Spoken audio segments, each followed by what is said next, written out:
Selam, merhaba. Bugün hızlı bir yemek yapacağız arkadaşlar. Bunun için önce gerekli olan birkaç malzemeyi tanıtacağım size. Lavaş, bunu her yerden tedarik edebilirsiniz. Biz çok bilinen, çok sayıda zincir marketlerle dönüşmüş marketten alıyoruz. En fazla onlar veriyor. İçinde 12 tane var. 2 tane tavamız var. Bir tanesi lavaşımızı ısıtmak için. Bir tanesi de tavuk dürümümüzü hazırlamak için. Kolay, pratik, hızlı yapabileceğimiz bir şey. Bunun için gerekli olan malzemeleri önce anlatayım size. Böylelikle dışarıda artık tavuğa son diyebilirsiniz. Böylelikle hem daha güvenli hem de daha sağlıklı şekilde yiyebilirsiniz. Çünkü tüketim tarihini görebileceğiniz bir şekilde. Yarım kiloya yakın incik alıyoruz. Tavuk incik. Bir tane mor soğan, ihtiyacımız olan şeyler. Domates, bir tane renk vermesi açısından biberimiz var arkadaşlar. Soda. Bunu annemden öğrendim ben. Eti yumuşatsın, çürütsün diye kullanıyoruz bunu. Az miktarda hemen katıyoruz. Ondan sonra baharatlarımız var. Bu bizim karışık baharatımız. Birçok baharatın karışımından meydana geldiği için nelerden meydana geldiğini burada şimdi inanın ben bile tam olarak hatırlamıyorum. Ama aklınıza gelen her şey var. Kekiğinden nanesine, poyundan kimyonuna hepsi var. Evet. Burada zerdeçalımız var arkadaşlar. Zerdeçal az kalmış o da bu arada. Toplamak lazım tekrar. Burada kimyonumuz var. Burada karabiberimiz var. Ve tatlı kırmızı biberimiz var. Tuz tabii ki olmazsa olmaz. Kaya tuzumuz. Maydanoz. Şimdilik bunlar bizim için yeterli malzemeler.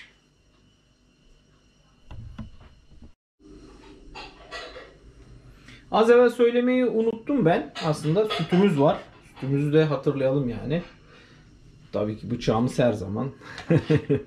Bıçaksız olmaz, bakosuz olmaz arkadaşlar. Şimdi arkadaşlar ilk olarak etimizi, tavuğumuzu jülyen şekilde doğrayacağım. Küçük parçalar halinde. Ondan sonra da onları küçük küçük doğrayacağım. Bu arada dikkat etmem gerekiyor. Bu bıçak çok keskin olduğu için her an elimle gidebilir yani.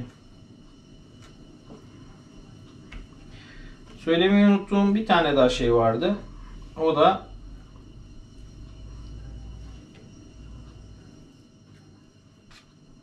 mesela bunu da bilenme zamanı gelmiş. Bu kadar şey değil. Jilet gibidir aslında bu. Elimi de dokundurmak pek istemiyorum. Çünkü elimi kesmede bir numarayım arkadaşlar. Yani dışarıdaysam kesin kesiyorum. Evde biraz daha dikkatliyim de.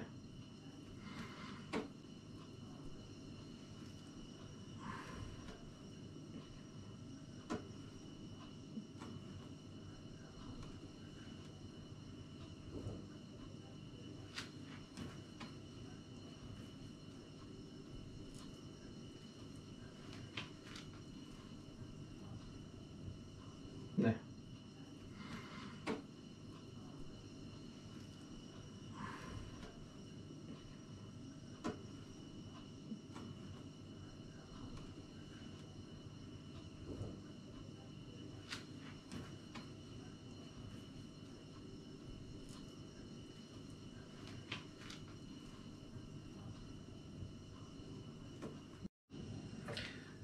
Şimdi etimizi hazırladık. Tavuk eti aslında arkadaşlar zaten şeydir. Yani yumuşak bir ettir. Fakat işin püf noktası ağzımızda dağılacak hale getirmemiz lazım. Yani bunu ağzımızda dağılacak kıvamı sokmak için biraz marine edeceğiz. Bunun için dediğim gibi eti biraz çürütmek adına, çürütmeden kasıt yanlış anlaşılmasın yani. Yumuşatmak adına her şey. Şu kadar soda ekliyorum, gezdiriyorum görüyorsunuz üstünde. Kalanını da şöyle içerim ben. Evet. Ve üstüne çıkacak kadar süt koymam gerekiyor. Böylelikle çok uzun da kalmayacak. Evet, şöyle hepsi görecek gibi şey yapalım. İçinde kalacak gibi. Biraz daha sanırım koymamız gerekebilir. Evet, şu şekilde. Orada marine olurken biz burada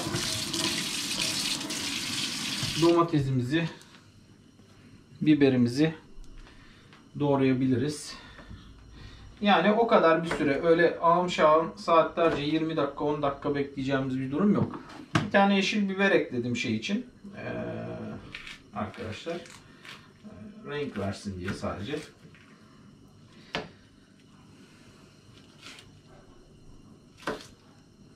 Bir tane de kırmızı biberimiz vardı zaten. Onlar tamamen renk versin diye koyduğum şeyler.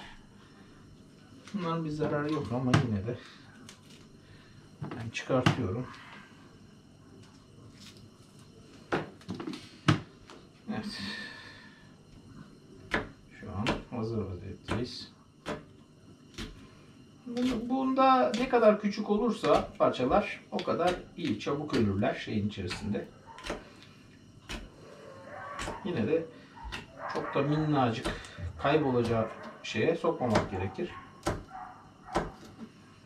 Dediğim gibi ben elimi kesmekte tam bir uzmanım. O yüzden yara bandı. Yara bantları artık çok dandik. O yüzden yara bantlarımızı da şey yapıyoruz. Elektrik bandıyla üstünden bir kere bantlamak zorunda kalıyoruz. Geçenlerde bir kestim elimi. Arkadaş gülüyor. Haldun abi kulakları çınlasın. Onu da ziyarete gideceğiz. Onun orada da bakalım neler yapacağız. Neler pişireceğiz. Göreceksiniz. Kısmet olursa tabii. Şu şeylerden bir fırsat bulamadık. Eşi dostu ihmal ettik biraz. Gerçi ben pek evde kaldığım yok ama şimdi bile yeni geldim. Dışarıdan motorumun yağıyla. Yani bu yemek yapma işi bende bir keyif, hobi. Hayatımın içerisine bunu soktum. Bu sebeple beni ne doktorlar, mühendisler istedi ama öğretmen kaptı yani. Ne yapalım? Yani üzüleceğiniz bir durum yok. İşte böyle paylaşıyorum sizinle. En azından bunu yapabiliyorum yani. Bu tamam burada. Evet. Domateslerimizi de keselim arkadaşlar.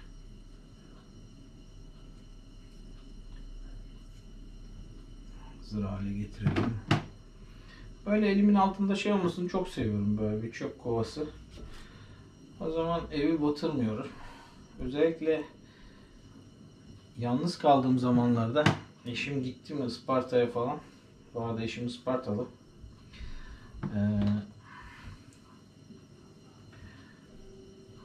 Yalnız kaldığım zaman en iyi temiz tutma yöntemini az kirletmek olduğunu düşünerek hareket ediyorum. Bir tane çatal, bir tane bıçak, bir tane bardak. Minimalize oluyorum yani evin içerisinde. Çoğu zaman da dışarıda takılıyorum zaten şey olarak. Yani gidiyorum.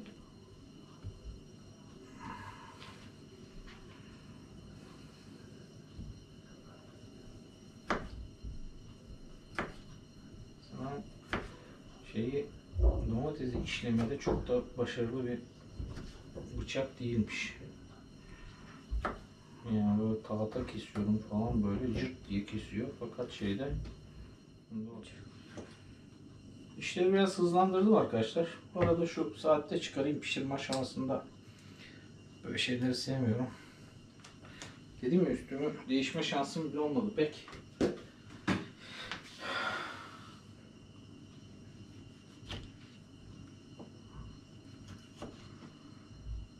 Bunlar garnitürümüz içine koyacağımız arkadaşlar.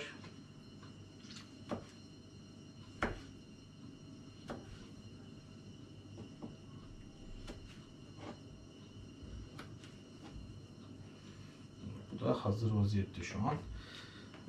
Şimdi unuttuğum şey vardı. Buna bir kaşık bal koyuyoruz arkadaşlar biz. Balımız doğal ortamda oluyor arkadaşlar.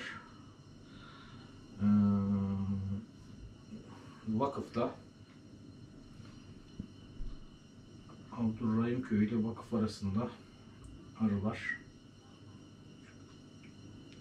Tam bir kaşık olsun yani. Evet. Bu şekilde dursun. Şimdi sumağımızı atalım. Bu gördüğünüz işi tabii ki pasladım. Benim pek sevmediğim bir şey olduğunu geçen seferden öğrendiniz. Bir kaşık daha gider sanırım. Çok da abartmayalım. Kaşık daha ister. Bir kaşık daha mı? Sumağı seviyoruz biz de. Sumağı seviyoruz. Evet. Şimdi arkadaşlar garnitür aşamasını bu noktaya getirdik. Hazırladık. Yavaş yavaş pişirme işlemimize geçebilirim. Bunda lavaşı hazırlayacağım. Fakat burası harlı olduğu için burasını tercih edeceğim. Evet arkadaşlar, domatesimizi bitirdik burada. Şimdi domatesimiz burada hazır vaziyette. Beklesin. Bekleye dursun. Evet. Biberimiz de burada. Bu şekilde hazırız. Şunu bir karıştıralım önce arkadaşlar. İyice birbirine harmanlayın ki yesin şeyini. Bu arada bu şekilde dağılanları da dağıtabilirsiniz. Evet. Bu da hazır görünüyor. Domatesimizi ekliyoruz buna.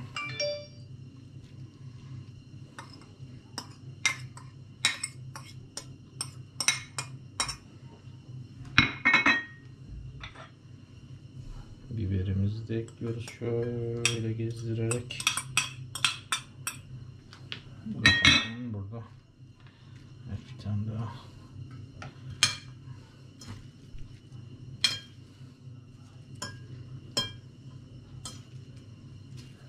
Evet. Bu şekilde hazır vaziyete getirdik. Şimdi pişirme aşamasına geçebiliriz. Ben bu garnitür işiyle fazla ilgilenmem normalde. Ama bu yemekte işin içinde var. Şimdi yağımızı alalım. Ben zeytinyağı kullanıyorum. Ayçiçek yağı da kullanabilirsiniz bunda. Olmuş bu da. Evet. İyice tavamız kızaracak. Yağ da kızaracak. Kızgın olacak yani.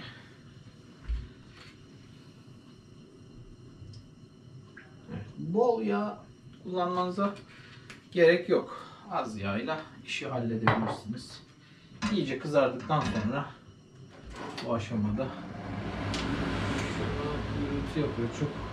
Geçen videoda da hoşuma gitmedi ses. Kapatabilirsem kapatacağım ama şu şekilde kapanıyormuş.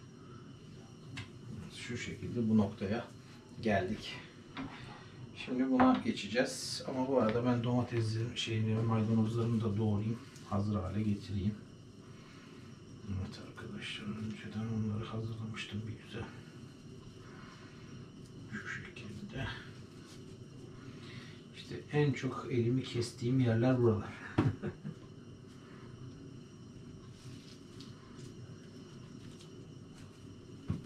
Çünkü atlayayım diyorum. Şunu atalım.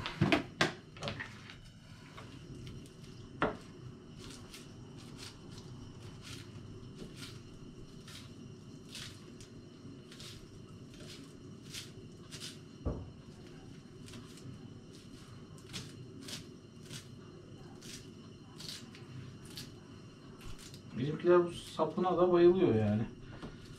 Ben yemem. Sevmem yani aslında.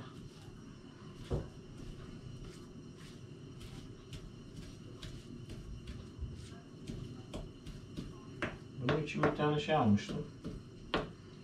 İyice bunu şey yapmak için.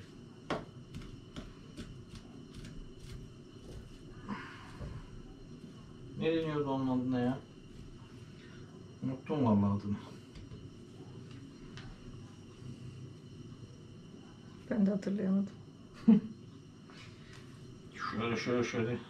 Kızar diyeceğim gene.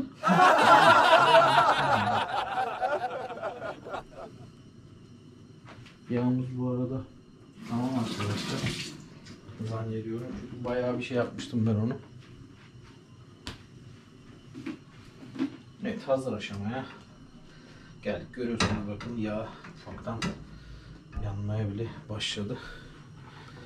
Şimdi sütümüzle beraber, bu arada şey de iyi oldu.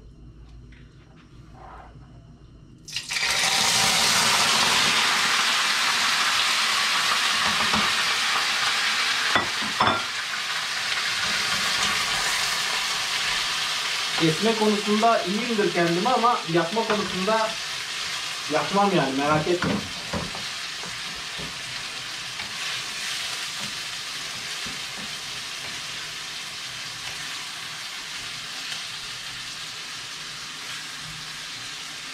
Mümkün olduğu kadar yaydırıyoruz arkadaşlar. Gördüğünüz gibi bu aşamaya geçiyoruz. Şimdi baharat aşamasına geçeceğiz.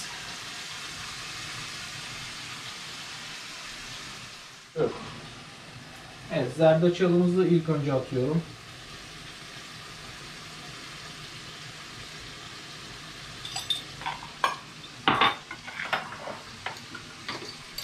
Evet, kimyonumuz. Ben buna ne kadar şey yapsak da elim buna fazla gider hep arkadaşlar. 1 ise 1,5. Kızıyorlar bana bu yüzden. Karabiber.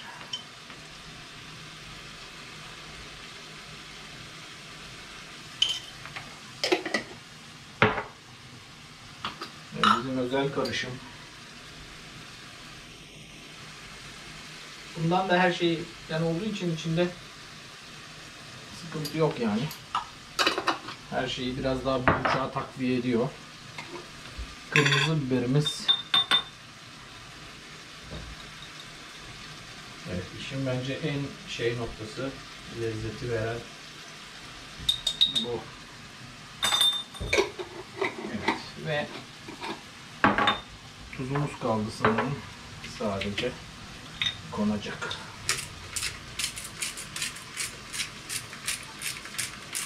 Yakından alır mısın hocam?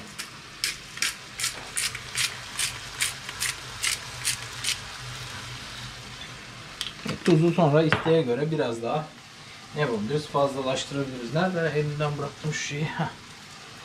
Evet. Şimdi onları bir karıştıralım. Harmanlayalım.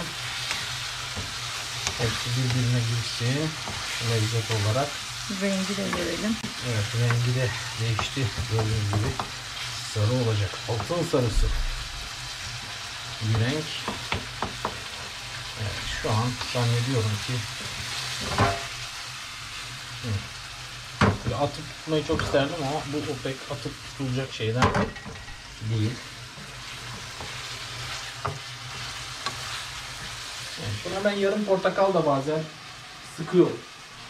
Ama bal koyduğum için tatlı niyetine onu kullandım. Şimdi bir miktar beklemeye geçiyoruz. Birazdan lavaşı ısıtacağım. Lavaşı ısıttıktan sonra burada hazırlayacağım. Bir tane düreceğiz. Nasıl olduğunu falan filan göstereceğim arkadaşlar. Afiyetle yiyebiliriz. Şimdilik o noktaya gelene kadar ayrılıyorum. Evet. Evet, bu oldu sayılır arkadaşlar. Ben etrafı şöyle toplayana kadar 10 dakikada gördüğünüz gibi pişti. Şimdi bunu iyice yaydırayım da. Çünkü bu arı bana lazım olacak. Gördüğünüz gibi bunu hemen alıyorum. Isıtmaya geçiyorum.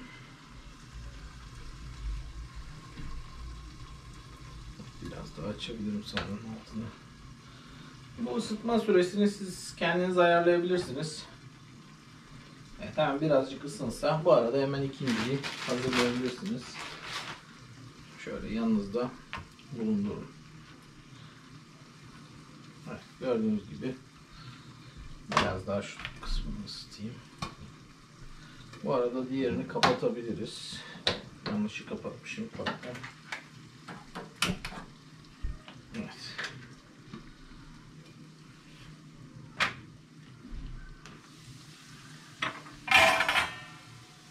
Bu şekilde gördüğünüz gibi bastırıyorum. Gördünüz mü? Bastırıyorum. Bu şekilde koyuyorum.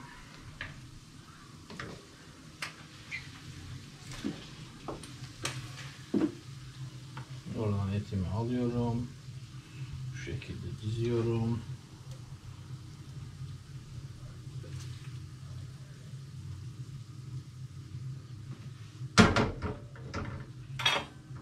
Buraya atıyorum. Evet, biraz fazla koydum sanırım. Bu şekilde garnitürünü artık neden fazla seviyorsanız, ben domatesi falan fazla sevmiyorum akşamlarda.